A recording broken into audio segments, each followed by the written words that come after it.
อ่ะก็สบายดีและสวัสดีคือ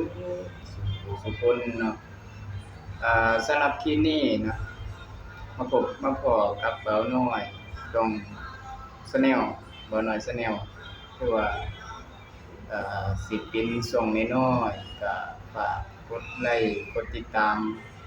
ให้นำได้เด้อเนาะขอบคุณหลายๆคลิปนี้สำหรับเบาน้อยก็สิได้ออกมาเตือนในอ่าคือว่าเป็นช่วงเทศกาลก็ว่าได้พี่น้องสำหรับการที่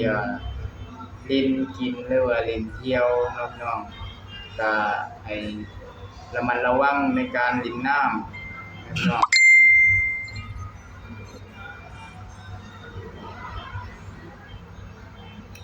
ให้ระมัดระวังในการเล่นน้ำเพราะว่าในช่วงนี้มันเป็นช่วงเทศกาลถือว่าแม่นได้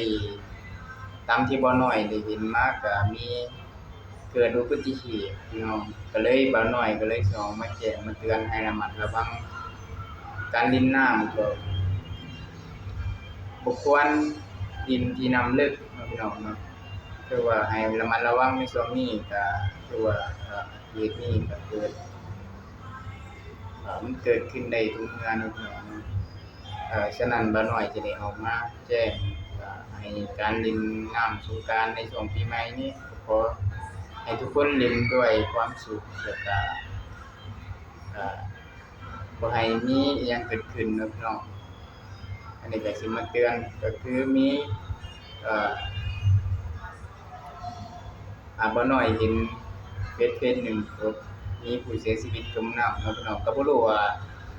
เป็นบ้านใดเมืองใดเนาะพี่น้องเนาะแต่ว่าบ่น้อยก็เลยออกมาชี้แจงก็จั่งใดก็ขอให้ระมัดระวังในการเล่นน้ำถือว่าเป็นเด็กน้อยเนาะพี่น้องเนาะให้กำกับเด็กน้อยเฉพาะเด็กน้อยที่ว่าอ่า